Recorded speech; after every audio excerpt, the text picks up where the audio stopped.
How's everybody? Okay? Meditate well? Good. I don't want to keep going down and talk because I want to let you meditate. Yeah? Every time only 3 hours, and if I talk for 2 hours, then you don't come here to meditate at all. You come here just to listen to bedtime story. This is not good. Yeah? You meditate. And I speak very little this time. Because you can always listen to my talk.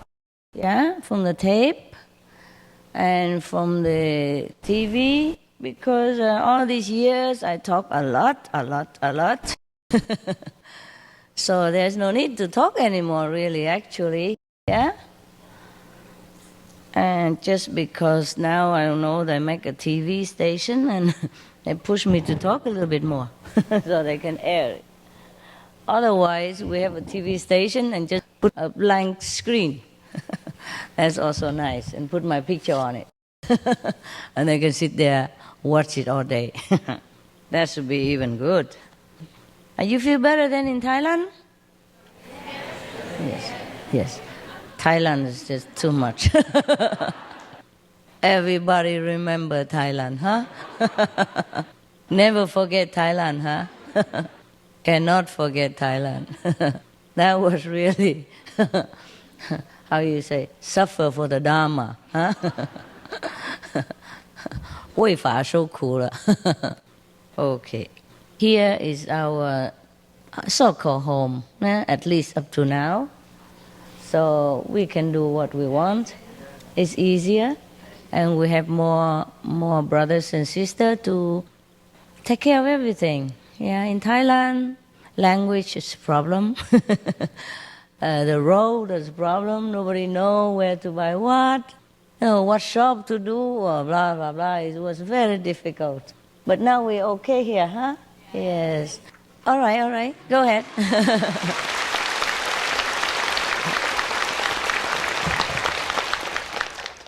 Even if we don't have anything to eat here, we can drink the Nectar River water. Yes.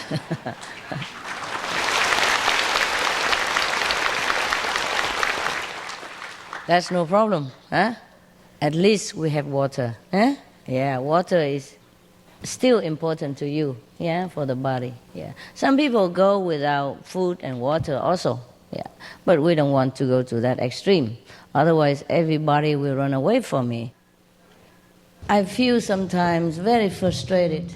Although I've been praising you, but I'm very frustrated because you are too slow. You have progress, but very slow. You make me very tired. Like I'm dragging a big pack of stone and going uphill all the time. All these years, you're still doing similar mistake all the time. Mistake is okay. Don't do it again, huh? All the years that you have lived before you met me, you damaged your brain by meat, by wine, by negative information and negative influence. You understand? So when you met me, you already kaput, yeah? So very difficult for you to understand many things that I said. And it's very tiring. It's not tiring to work. It's not tiring to lecture or running around the world. It is tiring to carry all this burden of the people's mind and their mind's games and their brain. All this kind is very, very terrible for me. For you, no, right? No? At home, can you get on well with your husband and wife? Yeah, huh? Easy to understand, right? Some, everybody? Really? Because you live together all year, but sometimes not understanding, right? Sometimes you fight, yeah? Not fighting physically, but verbally, right? Because it's very difficult for you to understand. And your children, they're born from you, from your blood and your DNA. They still don't understand you very well. And very difficult for you to make them understand what you want. Sometimes they don't want to understand. Or they understand it, but they think their way are better than yours. They're more intelligent than yours, and always having more conflict, yeah? Or you tell them one thing, the right thing, and they do it at the wrong time. Yes, the same with a big family here. I cannot pretend to say that everything goes well, is smooth and good. It's because you do not always understand. Anybody who tries to make trouble or to distract my attention, these are long-time enemies. In the past life, they have already been obstructing my work, my mission. And in this lifetime, of course, they already know, after they die, they know the right and wrong, and they vow to come back and follow me. But they are the worst. And they still continue to do the same. It's just similar in a different degree, yeah? For example, in previous lives, if I go lecture somewhere, they would go make noise and, disturbing people or report to police or whatever, so that I can never have my lecture or have my lecture in a very difficult situation or have to run away. And this lifetime, they come back, do similar things, yeah? Just to do something, at least, smaller things. This is the karma of the past life. And if they don't change it, they will go back again, even if they have studied with me. Because they create different karma now, also bad karma. Do you understand me? So if in any way you do something that to distract me when I'm lecturing or obstructing my work, you have to know that in the past life you have done the same thing. I mean, not same thing, I mean heavier things, heavier karma. And now you still have the residues of the last life. Past karma is something very scary. You have no idea how it does to you and your family and the master and the mankind. The scientist has been doing some research and has proven that even just a flapping wings of the butterfly affect the whole atmosphere of the planet. Can you imagine what is a flapping of your mouth and your mind does to the whole atmosphere of mankind? That's why I have told you again and again, you have to be pure in action, speech, and thought. Even if you know already it's wrong, you still do it, and it's even worse. And don't ask me to forgive you. I forgive you all the time, because I never condemn you in the first place. I never condemn you in the first place. Just I have to clean you up a little bit, just a little only, and the rest you still have to do it. It's not like you do something wrong and I can clean completely. No. The universal law is not like that, because I have cleansed you already at the time of initiation. And I have told you to keep yourself in line by the precept, yeah? If you walk out of the line, that will not be my problem anymore. Yeah, I might take you in a little bit, but the consequence that you have been out already in the mud and you still get dirty, then you have to take time to clean it. Do not think that you just do anything to provoke people or to provoke me, and then I just call you and that will be finished with your karma. No. I wish that would be that easy. And then I just sit here scolding everybody all day long, and then you're done with your karma. I no need lecture, nothing. Do you capiche? Yes. Do you understand? Yes. If I scold you, and then I can cleanse all of your karma, then I will do it all day. Just come here, retreat, and get scolding, and everybody go home, Buddha. Scolding Buddha. But it's not, it's not like that. It's not like that. It's not that simple. Understand? Not simple. The law of karma is like the law of this world, because it's within the world too. It's just more subtle, less easy to escape. The law of the world, if you do something wrong, maybe you're clever, you can escape jail. Or you can hire a very good lawyer, give him lots of money, then you can escape, yeah? But not the law of karma. That's the only difference. But the law of karma is similar like that. Suppose you did something wrong in this physical world, according to the law of that nation. Either you get fined, you pay money, you go do public service, or you go to jail. You see what I mean?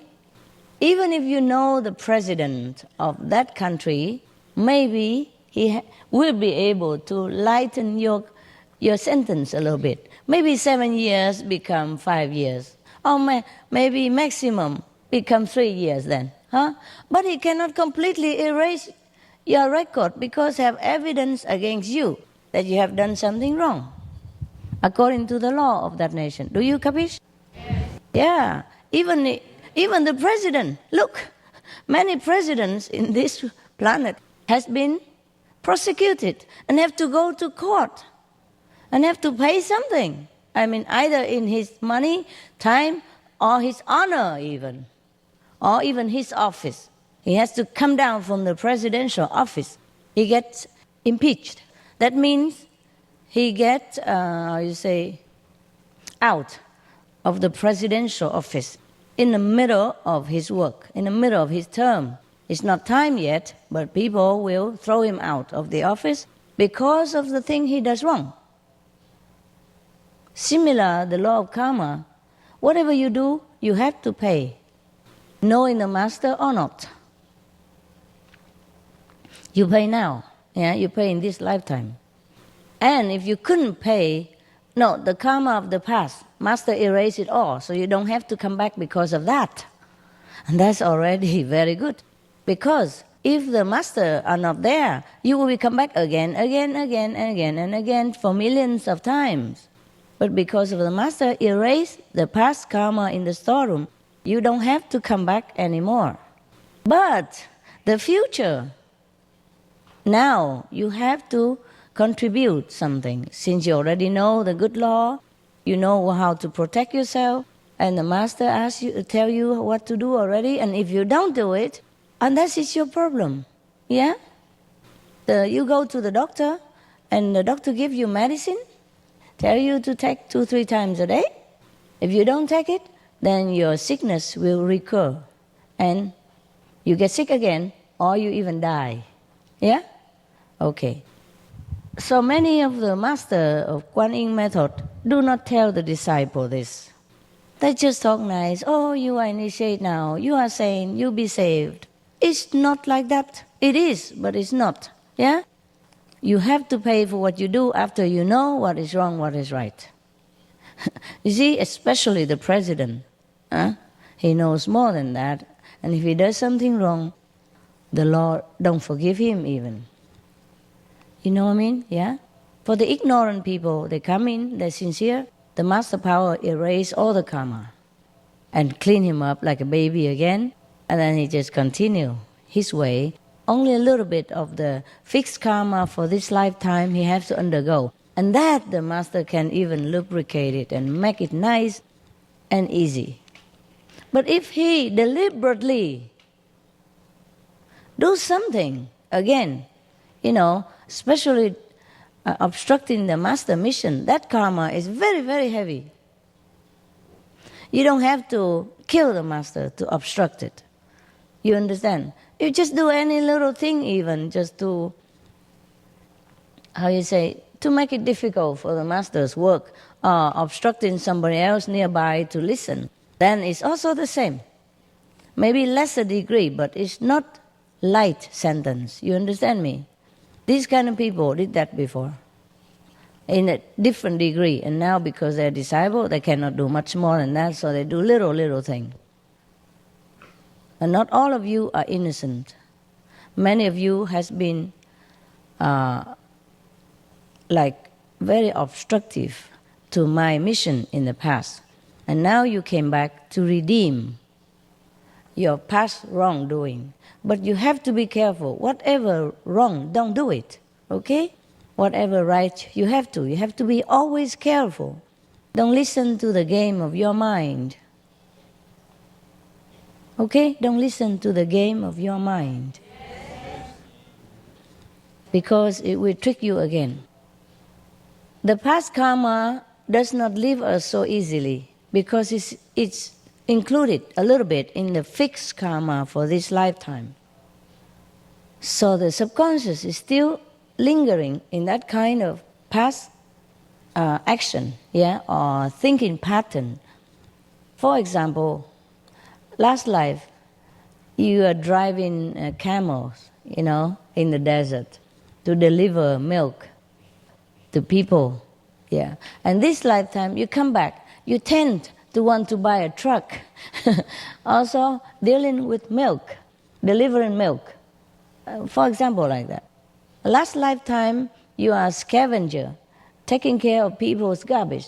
This lifetime, you tend to work in the garbage department. It's like that. And you'll be good at it. That's why many people are good at something, excellent at one job, but not excellent at any other job, because he has been doing it all the time in his past life.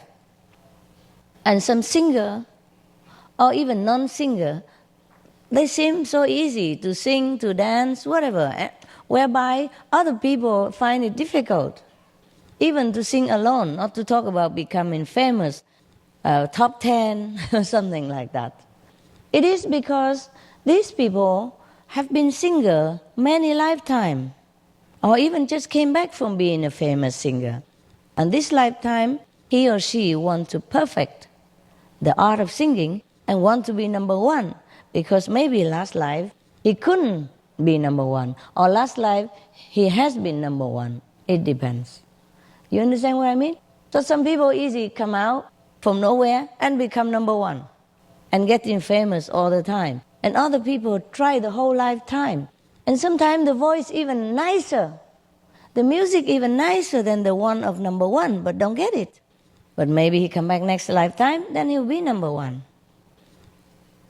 By the way, so it comes to also politics. Suppose any president has become a president, even by means of cheating. Do not blame him. This is his allotted destiny, okay? And he has to come up in order to do certain things. And even with the war, we don't like the war at all. But we cannot always blame one person or two persons who decided, because it's the karma of the victims also. But what people don't know is, even if you are a victim and you get killed in the war, you will be cleansed of your karma and go to heaven. And the people who are destined to kill you because of last life karma, now they're going to have trouble. Because the law of the universe is that if you forgive, then both are cleansed, both are purified, both are even, not go to hell. But if one go back and revenge, then the other one allowed to come back and revenge also. Or depends on how much karma the one who revenge may go to get revenge, may go to heaven, and the other one have to go to hell. And then after a while, maybe return and killing each other again and again and again and again, until the both party wake up, or one of the party wake up and forgive the other party and say, no more, I forgive you. It's just like somebody owe you money and he cannot pay, or you decided that you're rich enough, so you don't care if he pay or not. You don't sue him. You don't go to the police and report him. You don't go to court and get the lawyer to put him in jail because he didn't pay. You see what I mean? Then both are free. Because if you are going to the court, file a suit with the lawyer against the person who owes you money, then you also waste a lot of time and money to pay for the lawyer, and the time to go to the court, and the time to get evidence, all the paper that you have. Maybe you still have it, or maybe somewhere that's difficult in different houses, and you have to go and dig it all out. Or waste your own time too. Do you understand? And it's not sure you even win the case. Yes.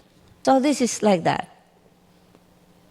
If that person is enlightened and he thinks, oh, I'm rich enough, what a few $1,000s or $100,000 mean to me? I'm a trillionaire or billionaire or millionaire even. Forget it.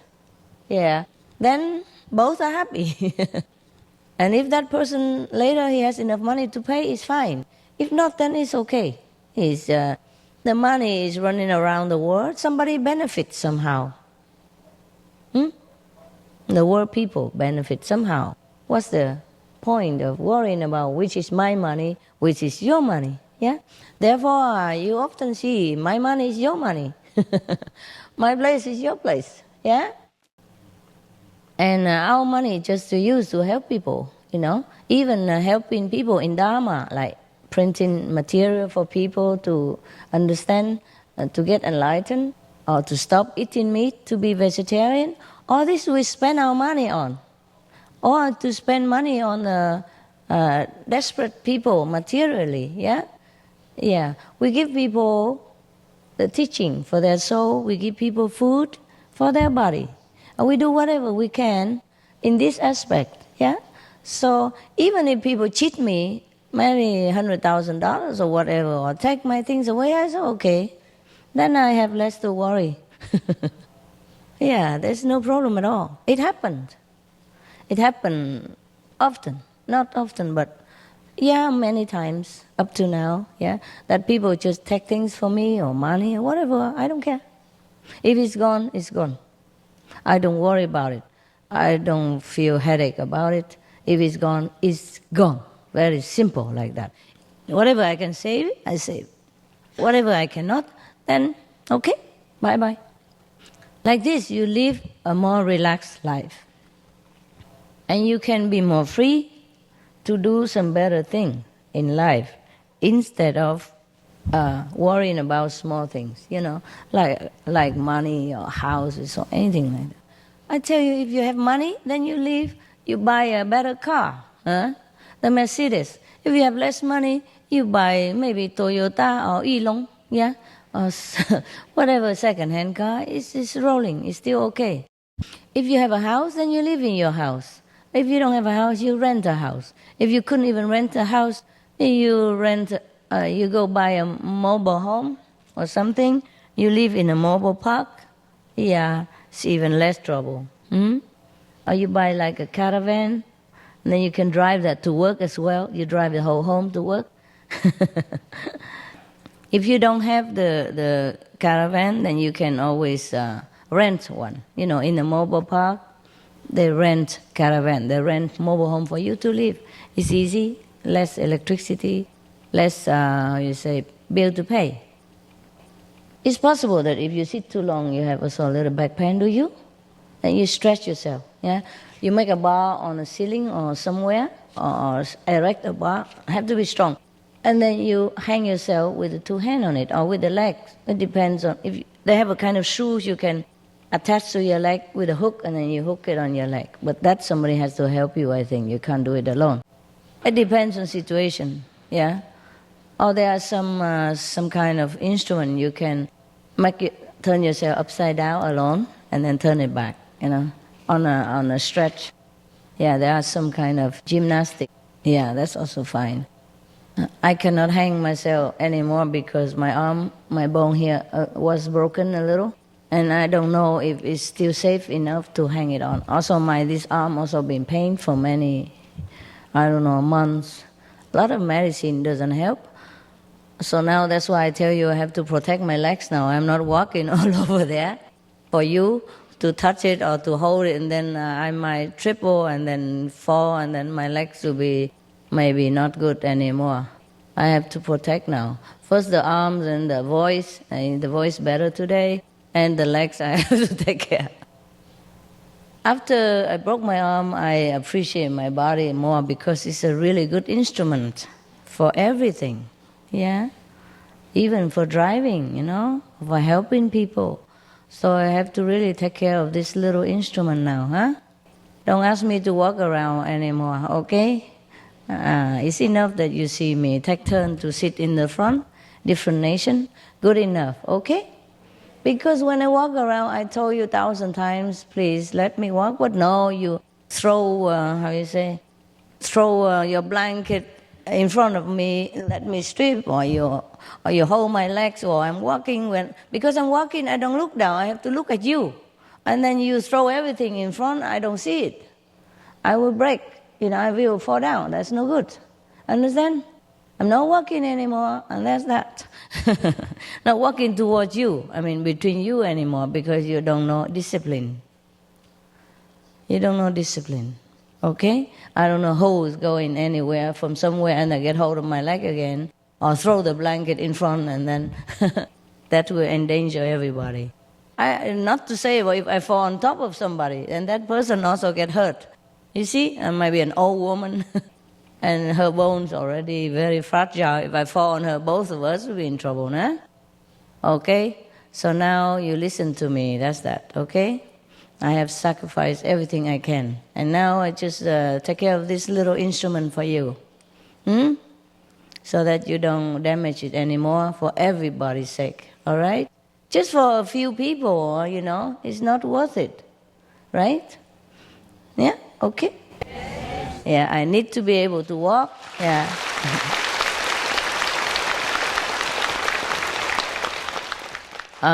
Where were we?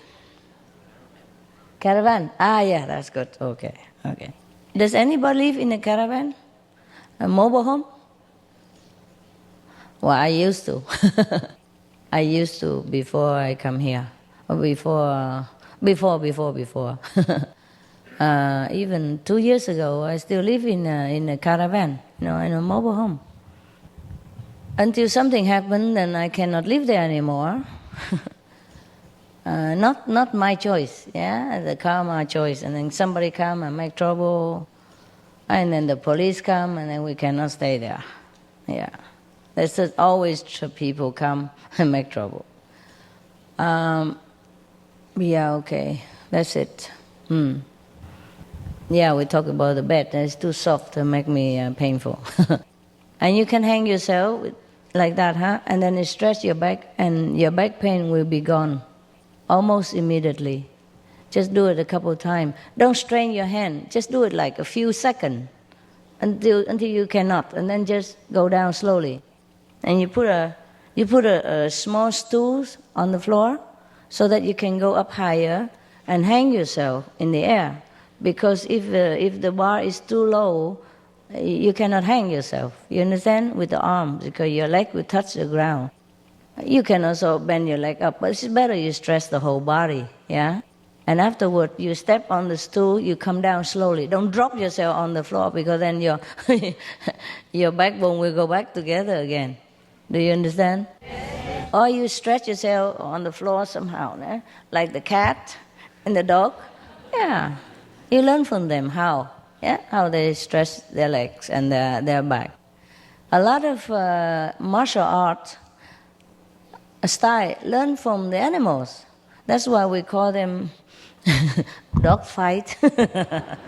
No, they call them tiger stance, yeah? Or even con cò là cái gì ha? Even the crane stance. You know the bird, the long neck bird? Yeah, we call it the crane stance. The crane martial art, or the tiger martial art. Yeah. Even they learn it from the flowers, the tree. So they call it cherry blossom stance. Something like that, if I translate it right. Yeah, we learn all from nature.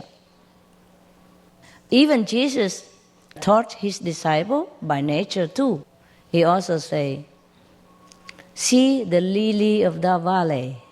Yeah, how does the Father take care of them? Yeah, see the grass on the field. How does the Father take care of them? So he means everything has to be natural.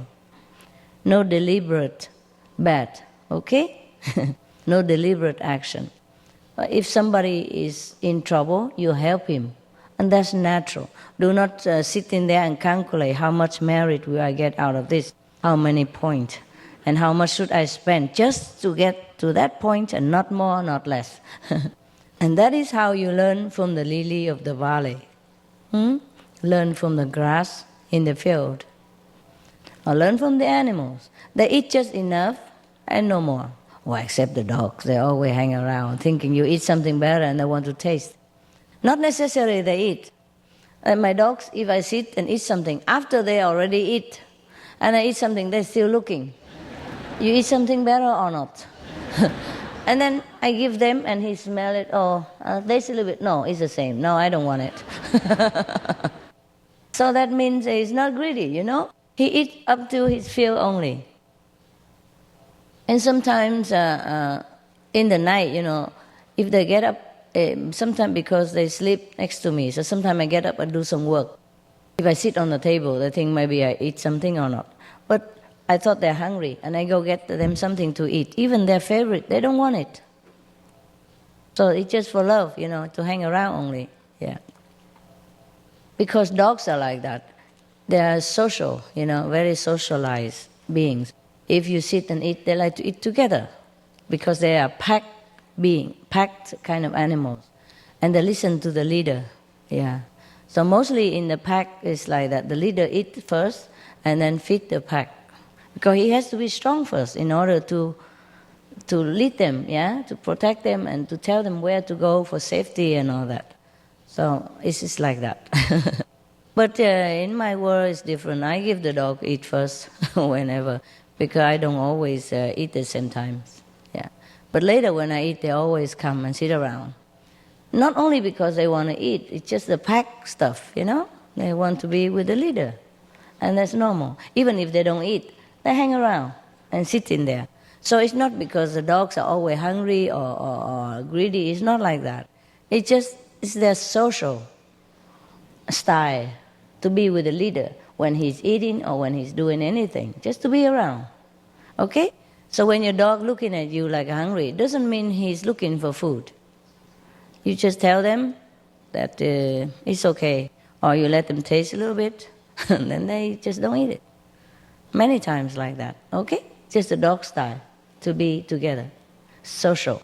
Always be with the leader, always listening, always subordinate. That's the dog style. They're very faithful, very loyal to the leader, yes, no matter what. That's why they're very loyal to human, because they look up to you as the leader of the pack, even only two of you. You're a leader, and we are the pack. That's what it is. Okay? Now you understand. Yeah. Okay, that is just about it today. Because I let you go to have dinner and wash yourself up. If you come a little bit late today, it's okay. We are flexible, yeah? We are on holiday. We just relax, okay? Yes. It's just because you need to meditate, yeah? That's why I don't go down and sit. They give breakfast time, cleaning, and then meditation, master lecture. And then meditation, master lecture. Meditation, master lecture. But don't always think like that, okay? They put it there flexible, so that maybe I go lecture that time, or this time, or that time. Doesn't mean 3 times I come down. What for? Who can talk so much? And why? You know everything already. You just have to put them into practice. I don't even have to talk during retreat, actually, but just to entertain you, yeah, to stretch your brain a little bit. You stretch your body, I stretch your brain a little bit, and just to make you feel happy, yeah, physically, mentally, emotionally. But spiritually, it's more important. You must meditate, okay? If I come talk all the time, there is no use, is it? No need, huh? Just put the videotape, that should be enough. So during retreat, try not to talk, yeah? Try to be as quiet as possible. Always remember the meditation. During eating, during walking, during going to the bathroom, during sitting, yeah? During stretching, during sleeping. And that's how you will benefit, okay? Not only from my talk. Yeah? All right? See you later, perhaps.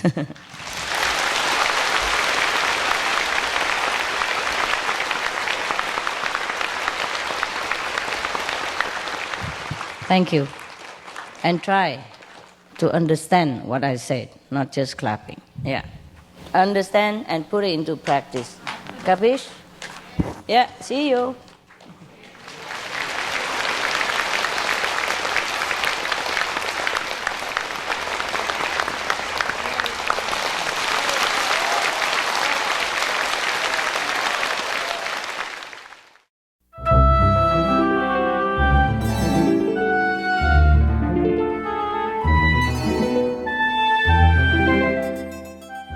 I'm going to reward you with some beautiful poem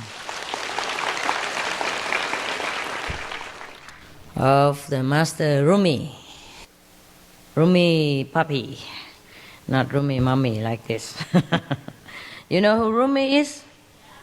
Okay, Jalaluddin Rumi, the great mystic of Islam, one of the greatest.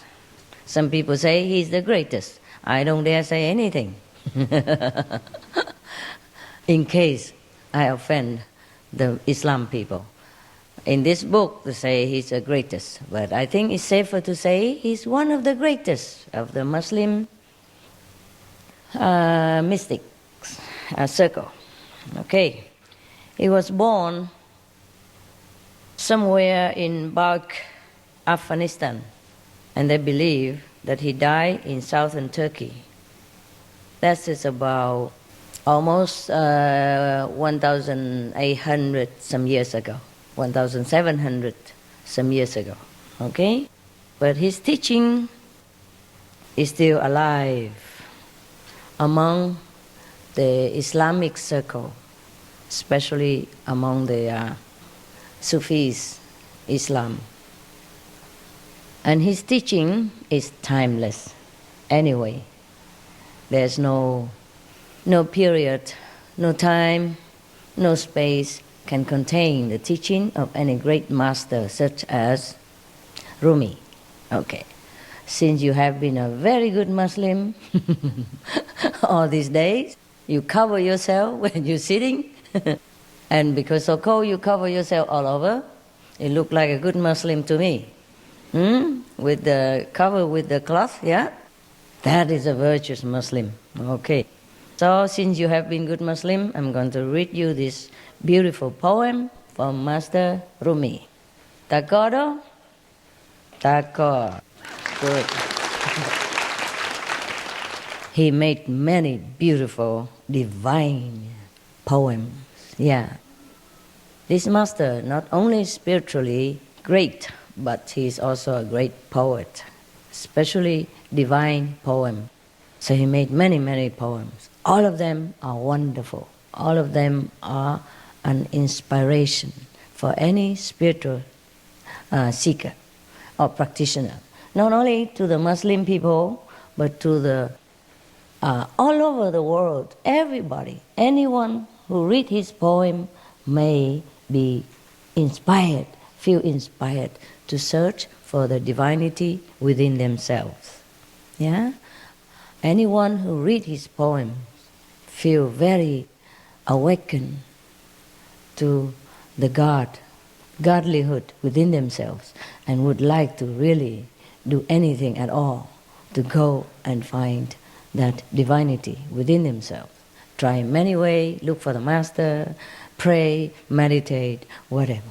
Everyone who reads his poem feels this way. At least I feel that way. Yeah? Okay. So here's one of these wonderful, extraordinary poem of Master Rumi. The title is All Through the Night, God is Calling Us. Wow, isn't that wonderful? The title is already very awe-inspiring. Okay.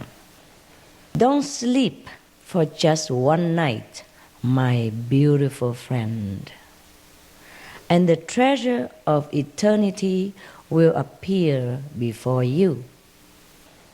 The sun of the invisible will warm you all night, so you will discover those splendors that spread ecstasy. It is at night that beauties unveil themselves. The one who sleeps never hears their soft calls. Wasn't it at night that Moses saw the burning bush and heard its miraculous summons to come closer? It was during the night he traveled so far that he came to see a bush drowned in glory. Isn't that beautiful? Drowned in glory. Wow. The day is for earning a living. The night for love. The nights for love. So the eyes of the jealous cannot spy on you. The rest of the world may sleep, but real lovers throughout the night talk inwardly with God. All through the night, God is calling us. Rise up. Use this time richly, you poor man. If you don't, you will burn with regret when your soul's separated from your body. Voila.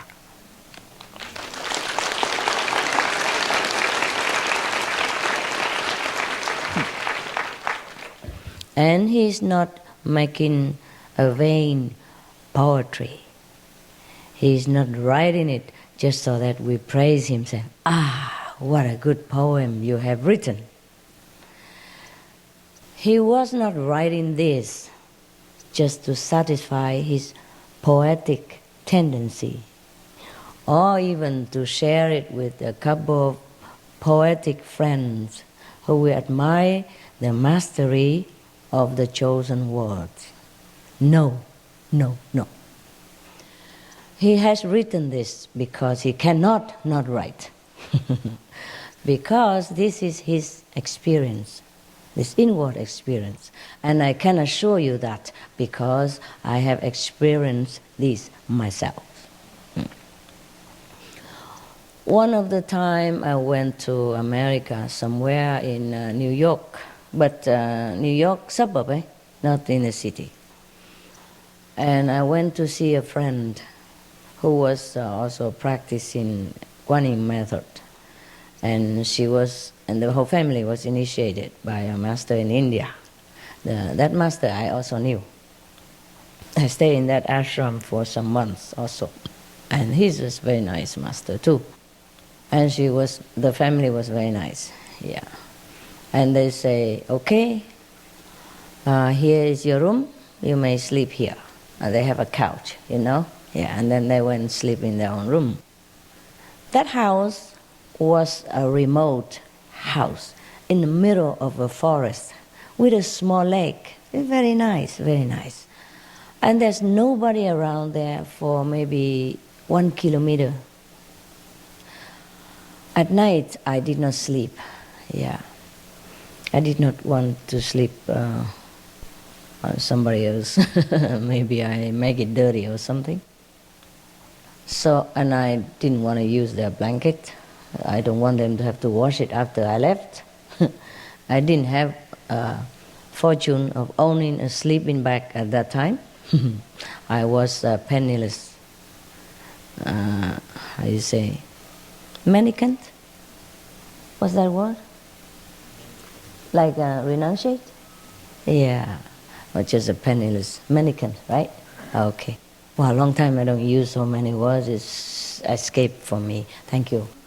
So a mendicant is just like a monk or a renunciate or a spiritual seeker, Yeah, they run around. Have not much to do except thinking of God all day long. Okay, now, so I didn't have much money, I didn't have much thing. I used my coat, the coat that I told you that I covered in India on the balcony, the corner balcony. Balcony is like that, square, huh? And a corner like this. And they have no room in that ashram, so I cover my coat on top of this corner Then I sit there day and night for 6 months at least. Okay, that same coat I had still after coming back from India. I still had that coat. So I cover myself just the way you cover with the guanyin cloth there. Yeah, and I sit in the corner.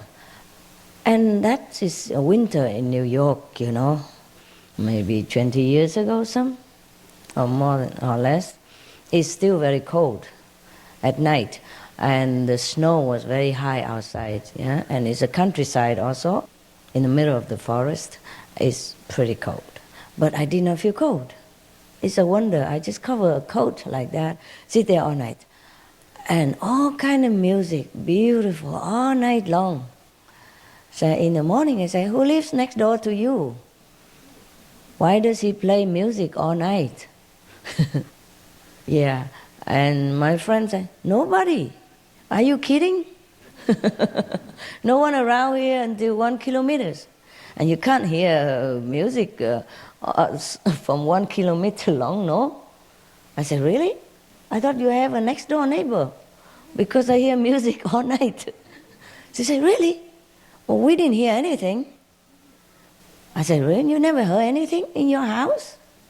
You sure you didn't leave a radio or television? No, nothing. Actually, no, because when they slept or the light turned off, there was no music yet. And only after I sit for a while, and then music all over the house. I thought it's from the neighbor because they're all sleeping, all the lights is off, So no neighbors and no music. No radio, no telephone, nothing. No television, nothing was on. The whole night through. Oh, so beautiful, so beautiful. Yeah, well, I was younger, fanatic, don't sleep, Yeah. The same when I was in Germany, before. I also sit all night. And I hear many wonderful things and see different things, but the people around don't see, don't hear. Yeah, of course they're sleeping. Okay, like you. Not really, you are good, You're really trying your best. I don't know how you do it, but you do well. Yeah, I'm proud of you. Not all of you, but many of you. And the one who I'm not proud of, you know yourself. Huh? Okay, I'm not naming names here. Huh? We keep it a secret. Yeah. No problem. People change, Some people sleep now, but meditate later.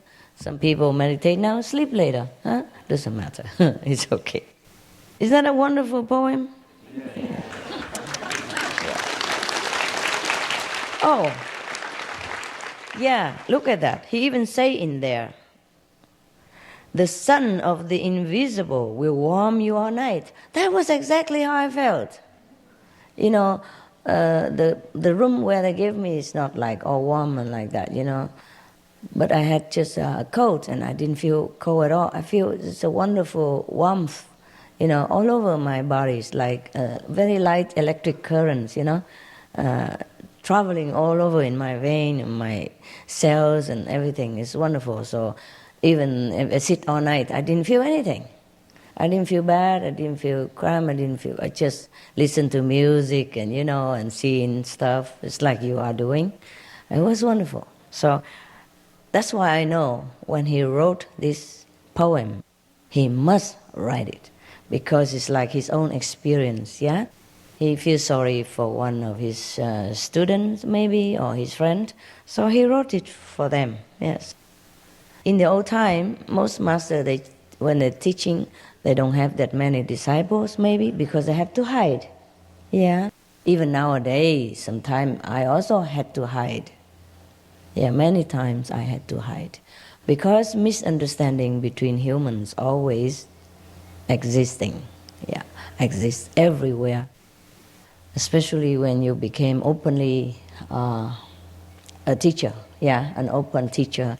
And you have so many students and then their family might not be pleased, their friend will not be pleased. Suddenly he shut himself in the room every night and do something in there, don't let anybody come in. Why was he doing? After he saw Qinghai, he just sit by himself. And the friends want him to go out and drink whiskey. He said, nope. The neighbor invited him to go over for roasted chicken. He said, nem. And all the buddies want him to go out to play card.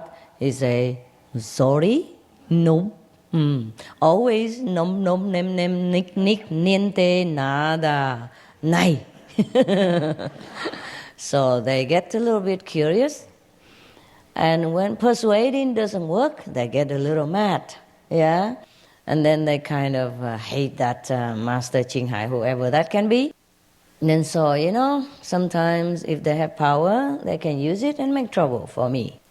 Of course, I don't want to tell you all this, I just say general like this. Go into detail, it can take 10,000 books. Now, so even then, nowadays, we have all freedom of religion, yeah, but still in some country, we are not a favorite, yeah.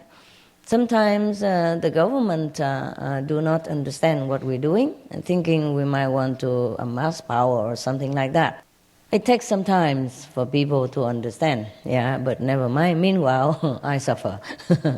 Okay, so even then, so in the old time, the master don't have that many disciples or always available, so he doesn't probably use a teaching like this, yeah. So in that case, he probably used correspondence, writing poetry and secretly send it to whoever his believer were, yeah?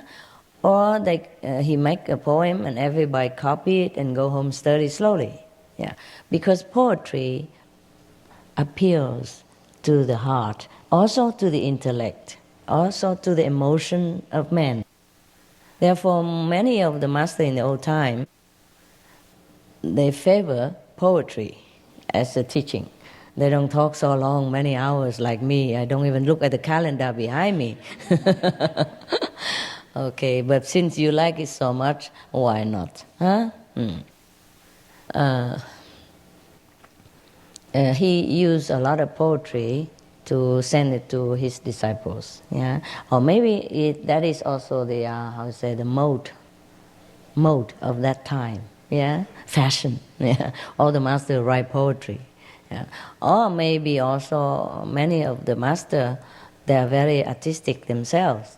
Or maybe after they get enlightened, or their dormant talent sprung up to life, and they know how to write poetry, they paint picture, dance and sing and all kind. Okay? So this is one of the talent that has been awakened in some master after they get high enlightenment. Okay? Therefore, he wrote it because it's all the truth. Therefore, when we read it, we feel it is the truth. We feel it's not like a decoration. It's not an embroidery kind of speech so that to impress people. It's not like that. But he write poem because it's nice. It's elegant, yeah, and it's easy to remember. Easier to remember a poem than a whole big lecture. Even I gave many so-called lecture in this year, many years ago.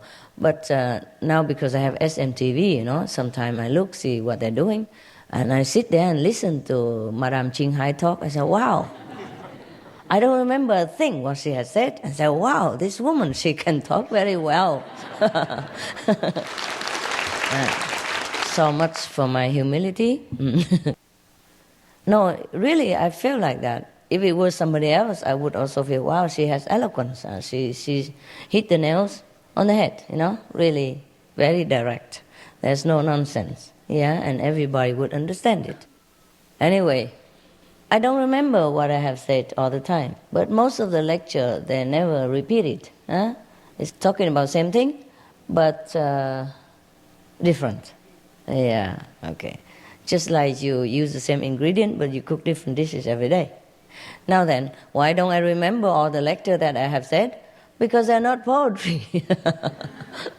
I guess it's a very explanatory kind of speech, which is very good for the maybe beginner or the people who just came in or the interested people. But it's not easy to remember all that, huh? Okay. So poetry is a very good instrument to teach people and make them remember very well. Now, so he said that don't sleep for just one night. Try it, he said, try one night first. And then, my beautiful friend, yeah, whoever that is, must be beautiful. Yeah, a beautiful soul, yeah, who seek spiritual practice cannot be, but beautiful. Don't sleep just one night. And he said, the treasure of eternity will appear before you. That is the truth, no? Yeah, many of us know that, huh? Yeah, but it's difficult, very difficult, he knows that. So he said, he tempts you, yeah? And the sun of the invisible will warm you all night. The collyrium of mystery will open your eyes. Wow, all that. Mouth-watering, yeah? So, but he knows it's very difficult, even though he tell you all these beautiful promises, to tempt you, but he knows it's difficult. So he say, this evening, I beg you. He don't order, he say, I beg you. Fight against yourself. Don't sleep. Wow. Fight against yourself and don't sleep. Yeah. So you will discover those splendors that spread ecstasy. It is at night that beauties unveil themselves. How come at night, huh? Why not in the daytime? Why beauties are only unveil themselves at night? Anybody know? Silence? What? For the only sincere seeker, because you don't sleep? Because the heart's open? The day they close, the heart close?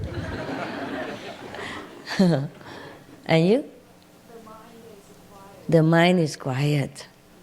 What else? From inside? No, not too much thoughts are flying around to, interfere with your vibration. Yep, you. Tranquility of the night. Okay, all right. Any more wizard? The wizard of Kuan Yin? No more? Huh? For what? Inner self will reveal. Well, I'm asking, I know, but I ask you why. Yeah? Master power came at night. Don't come daytime. Wow. It's kind of very strict master power, eh? Come only at night. The what? The brain start working? Stop or start? Stop working. It stop working at night, the brain? Wow. Then your brain dead at night? I understand. Okay, what next?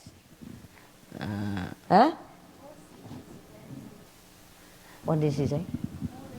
More relaxed. Oh, okay. Don't repeat what the neighbors already said. Just say something new. Anything else? They don't disturb. No people disturb you. All of you almost. All right. Put together, then it's right. Like a puzzle. Like a puzzle. Yes, of course. All that. Yeah? And more, of course. At night, when most of the people of the world around you are quiet down, yeah, no thoughts flying all over, crisscrossing the whole atmosphere, yeah, and you yourself also have no distraction and no work to do, and most of the time, at this time, your brain, your mind is a little bit tired, yeah, so it also doesn't want to disturb you. Yeah, and like you sneak out of the mind, yeah, and sit by yourself, and then you can receive more of the master power blessing. Although daytime also have, but you are busy catching here and there, you don't catch enough of the master power at night. At night is better. That's all correct. So, yeah, good. The one who sleeps never hears their soft calls. Wasn't it at night that Moses saw the burning bush and heard its miraculous summons to come closer? He is asking his friend. It was also at night that Moses have seen the flame in the bush, yeah? And the bush also beckoning him to come nearer. That was the sound of God. That was a command of God. That God has appeared to Moses in all glory of heavenly light. And it's seen from afar, it looked like burning bush. But this is for lack of adequate description of heavenly light. And then the sound was calling him, that was God calling. That was all at night. He asked his friend, don't you remember? It is said that Moses have seen the flame in the night and heard the calling also in the night. Yeah. It was during the night he traveled so far that he came to see a bush drowned in glory. Wow. It was during the night that he traveled so far. Where does he go? Where did Moses go travel so far? Huh? The what? How do you know it was the fifth level?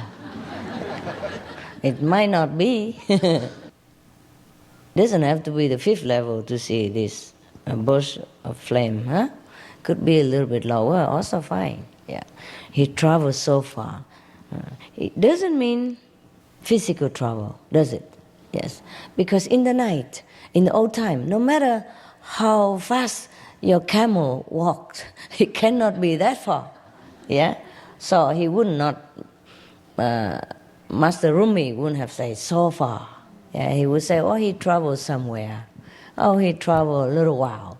Or he might travel, say, he traveled the whole night. But he wouldn't say that during the night he traveled so far. Yeah? So that he came to see a bush drowned in glory. That can only happen with the inner vision, yeah, of a highly elevated spiritual practitioner. I wonder. He's a Muslim, but he mentioned Moses. It seems like in Catholic Bible.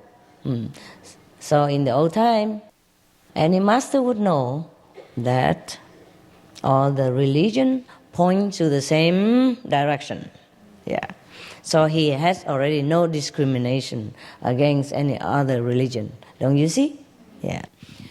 Furthermore, in the Quran, it's mentioned that all religion belong to God. So that means all religion are okay. Translation, all religion talk about the same thing. Yeah, okay. Now he's worried that his friend misunderstands him. So he further elaborate. Why at night? He said further, the days for earning a living, the nights for love. Now you think, I have a husband, I have a wife. That's what he mean, okay. Yeah, we do express our love at night. I understand. Do you understand really? Yes? Wow. So I guess right, huh? So that's the kind of love that you think he's bothering writing down here for the later generation to know, since he thinks you don't know anything about that. He has to write it down. Yeah? No? Okay. Well, thank God. Some of you know. All right. So what kind of love that he's saying? God's love? Okay, let's see what kind of love he meant. So the days for earning a living, the nights for love.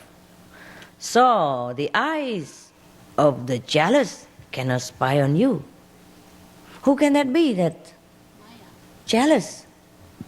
Who can be jealous of these kind of people who don't sleep at night? Could it be that he's jealous about the love between you and your wife or your husband? Maybe a third lover somewhere? Huh? No? Who can be jealous then? Tell me. The people who don't know God?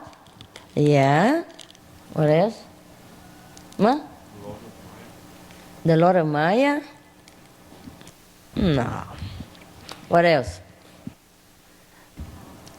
Huh? Negative power. Same thing. Inner experience, cannot tell other people? Cannot tell other people without master permission. He didn't say anything like that, but he said, the night is for love, so the eyes of the jealous cannot spy on you, okay? When you do Kuan Yin, I don't let people see you. When you meditate, better people don't see you too much. Because they might come and say, what are you doing? Do you have a headache? Are you so tired and you sleeping while sitting? Why don't you go to bed? And they're all kind of, mothering you. Mothering and smothering. And people also don't know, and if you explain it, some people even misunderstand further, yeah? And keep asking and thinking you're weird also, yeah? Same in the Bible, it is mentioned, Jesus said that when you pray to the Father, you pray in the closet, yeah. And our Father in heaven will reward you openly, yeah? Yeah, because actually if people don't know about Kuan Yin method, about meditation, when they see you sitting there, of course they became kind of curious, huh? Or some people feel that, what for, he's not doing anything. 2.5 hours he could go out and do something more for me, yeah, help me to do this, do that. Why just sit there doing nothing? Yeah? They also will envy your leisure, yeah, and your, I would say, liberated kind of attitude that you just sit there without a care in the whole world. And other people, they have all kind of worry. They run around the whole day, thinking by running around they might help the world or help themselves or do whatever. That's a great mission that they think they're doing. So if you just sit there doing nothing, so they think you're doing nothing, then of course they get jealous, no? And they feel weird, huh? And they try many ways to disturb you. Don't talk about negative power, Maya, or anything like that yet. Your friend, your neighbor, your family member is already enough a disturbance. So at night, if everybody sleep in your house and you quietly go into your corner and meditate, nobody knows. That is if you don't have a partner. If you have a partner, you have to wait until that partner is asleep. And sometimes it takes the whole night. Or half a night, yeah. Well, that's why Saint Paul, he say, it's better to be single, but if you want, you can marry, yeah? No? If you're single, you're more free, yeah? You don't have to ask permission to go on retreat. You don't have to explain your vegetarian diet. You don't have to hide my picture.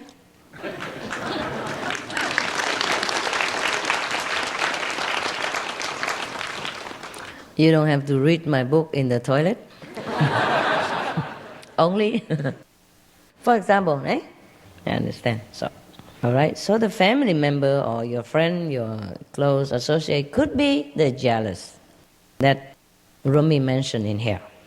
Anyone that who doesn't know the meditation practice that you're doing. So he's right, huh? He's right. According to our experience, you know so well about this, huh? Even husband became jealous of the wife. Wife became jealous of the husband. I thought only the wife became jealous of me because her husband practiced and came to group meditation. But sometimes the husband also jealous with me. My God. Why? because he thinks his wife loves me more than loves him. It could be true. So, even our family member could be the jealous one that he mentioned in here. So in the night, if we finish all our household duties and discharge all our work, then we can sit quietly without people having complained to us that we don't do anything, or blah, blah, blah. But it's difficult, huh? Difficult to stay up all night and then go work in the daytime, huh? But everything just a habit. Slowly, you get used to it. Trust me. Okay. I can go to sleep if I have nothing to do. If I have things to do, then I just do it. I don't remember sleeping. If I have a lot of work to do, then I don't sleep. If I have nothing to do, then what will I do to pass the night? I go sleep, no?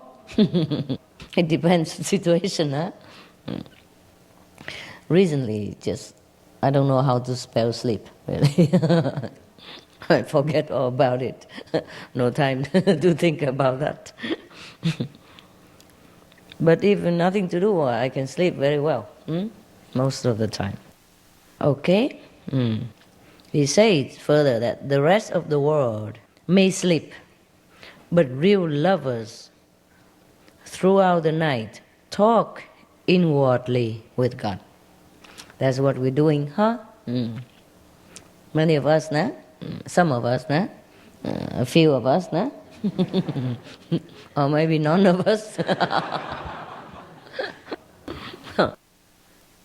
Never mind, you're trying your best. I see some of you sit throughout the night and very diligently. We do hear some sound. See some light and hear some sound. That's why yesterday or the day before I told them to turn off all the light, so that maybe you can distinguish which light is what. All through the night, God is calling us. Wow, poor God. He doesn't sleep. He's calling on deaf people.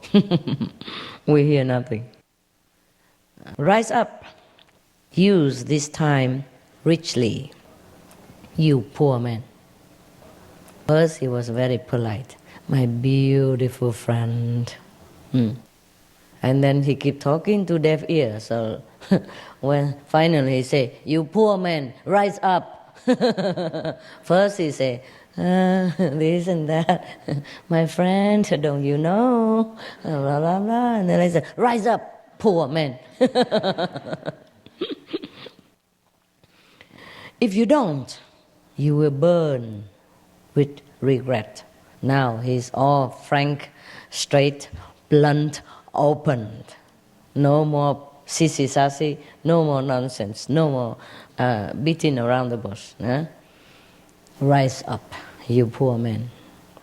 Use this time, the night time, the free time, the time that you're not working and not sleeping, use it richly, wisely. You poor man. Now he's not polite. Say, rise up. If you don't, you will regret. Not just regret, but burned with regret. That bad. Surely. When your soul is separated from your body, my God, he's telling complete truth about it. Many people, including our brothers and sisters, after she passed away, she feels very bad because she was sitting in a lower level and watching others speeding by, zoom by, fly by to a higher dimension. At that time, feel very, very terrible. She felt that she has wasted her time on this planet for all nonsensical purposes. Money she couldn't take, husbands, it's not coming with her. Son's daughter stayed behind. Anything that meant so much to her became nothing when her soul is separated from the body. Some of our Some of your brother and sister really experience that in a lower heaven. Feel very, very, very sorry.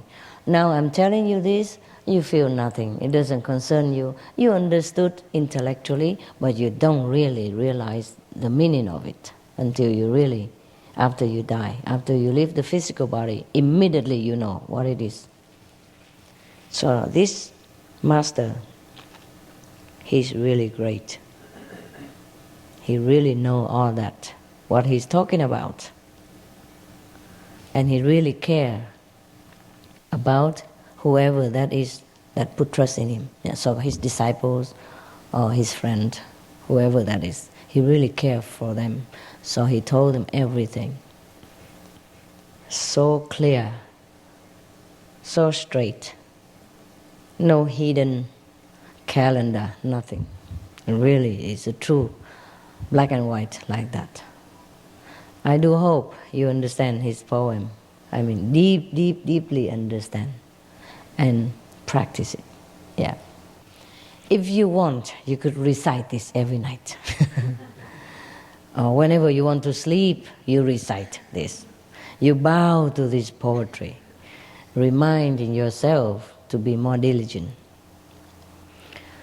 Not so much fanaticism, but try your best to be awake. Yeah? In Hungary, I keep telling you that. Do you remember? I said, just stay awake. Even if you cannot concentrate, just stay awake for me. At least when I'm around, just stay awake for me. Remember that? Then you will have really some experience of powerful transmission of enlightenment. I don't know any of you experienced that or not in Hungary retreat or not. Some of you did? The Hungarian retreat? Anybody here? 1 or 2 or 3, 4, 5, 6, 7? Okay. When I said that, stay awake for me, I really meant it. And I really knew what I was saying. But I don't know if you knew what I was saying. Nevertheless, I keep saying that to you. I don't know if it was recorded or not. It's also recorded? Oh, okay. Wow, at that time when I said that to you, you know, I really am those words. I really want you to understand that. But okay. But it was a powerful retreat, and nevertheless, huh? Okay. Because a long time you haven't seen me also, huh? I said, and also I was straight from the cave, huh? And all of you feel recharged very well. I feel that was a very powerful one. And I really, really meant, I really asked you not to go to sleep. Just stay awake. That's enough for me. Just stay awake and then you will feel something. Okay, so I think this master meant exactly just what he said and knew exactly what he was saying. That was a very beautiful poem. Yeah? Thank you, Master Rumi.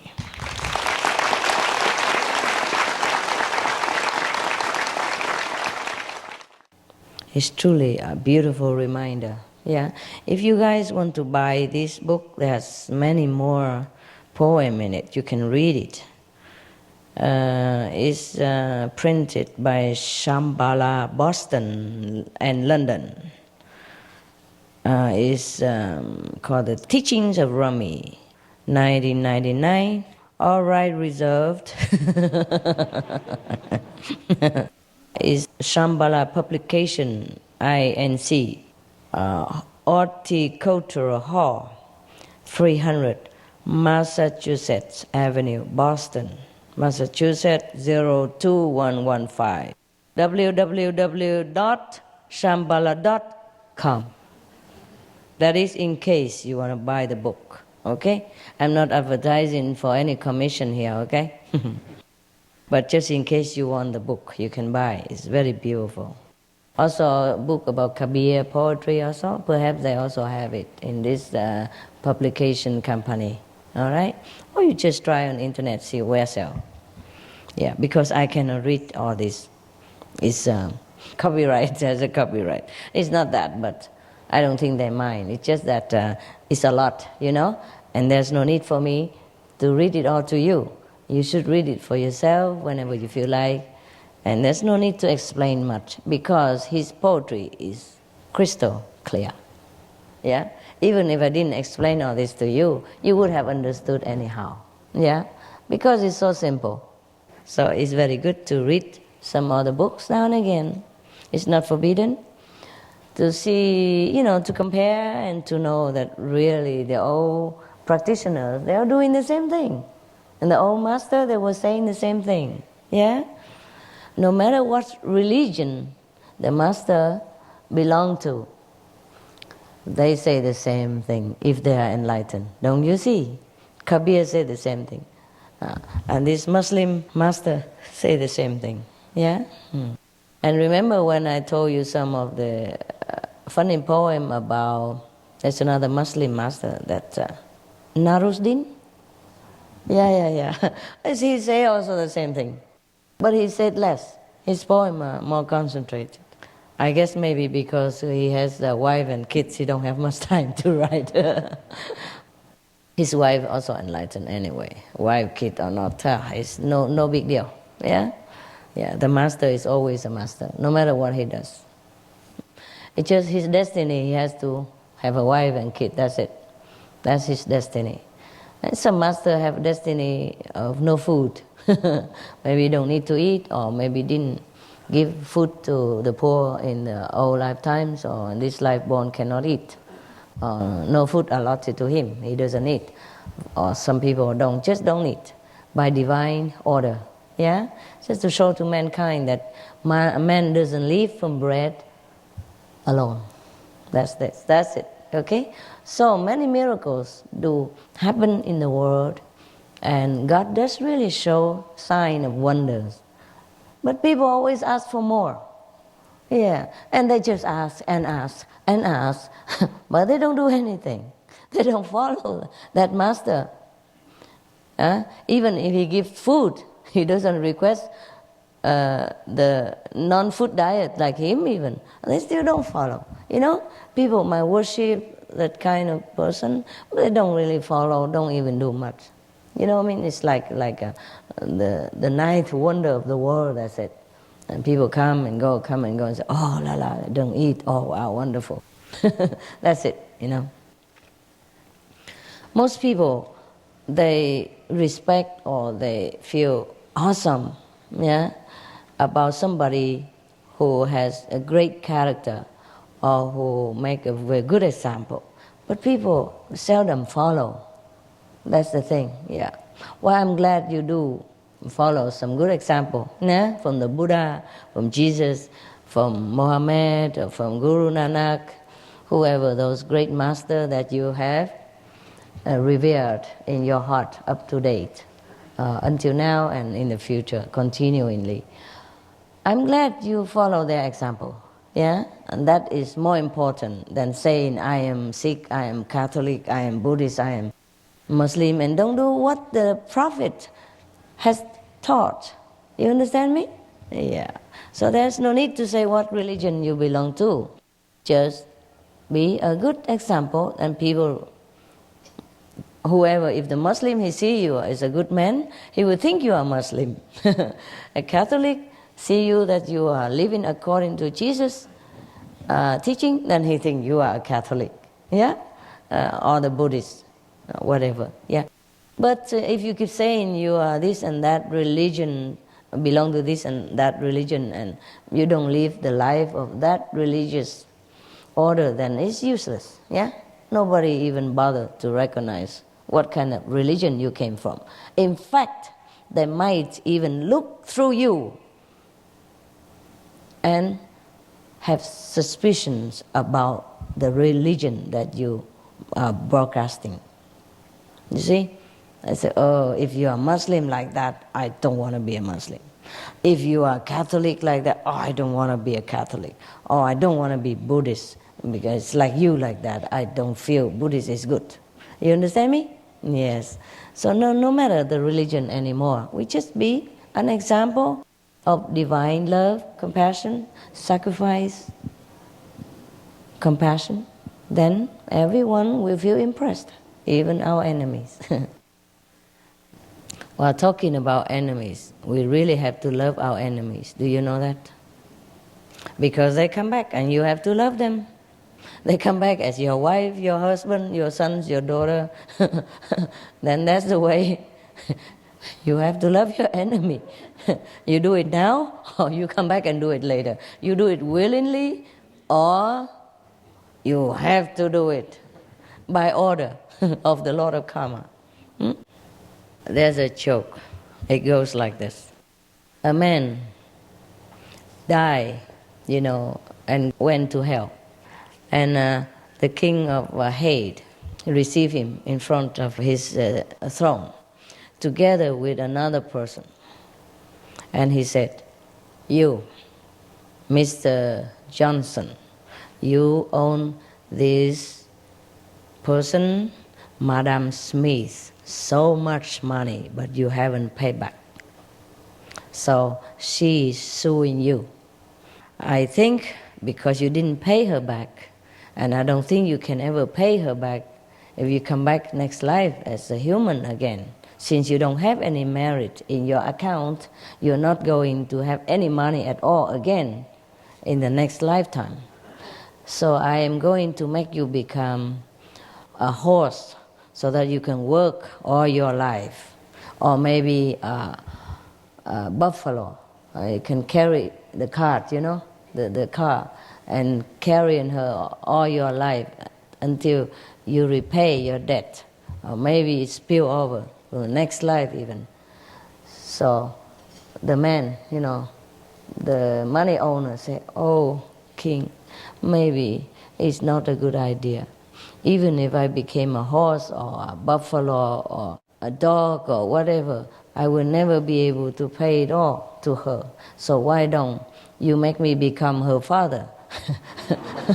And I will pay my whole lifetime." Since her date of birth, I will keep paying.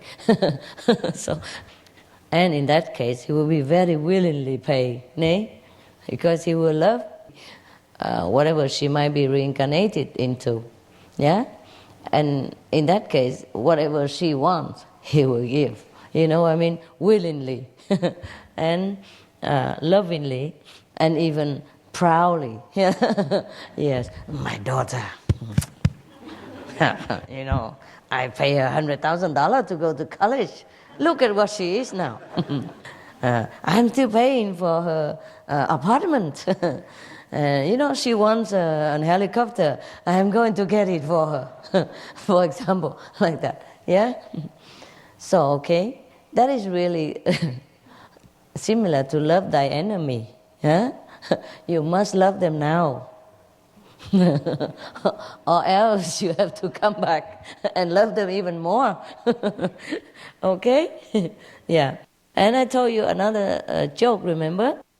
A little kid fell in love with a little kid.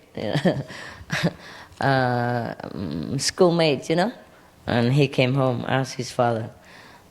Sometimes kids, they think they fall in love. They have a crush, on somebody in the class, 8 years old or 10 years old, something. And the kid come back home, 8 years old, ask his father, "Father, is it expensive to be married?" Father said, "Yes, son, it is very expensive." So the son asked, "How much it cost?" And the father said, "I don't know, son, I'm still paying." The wedding cake,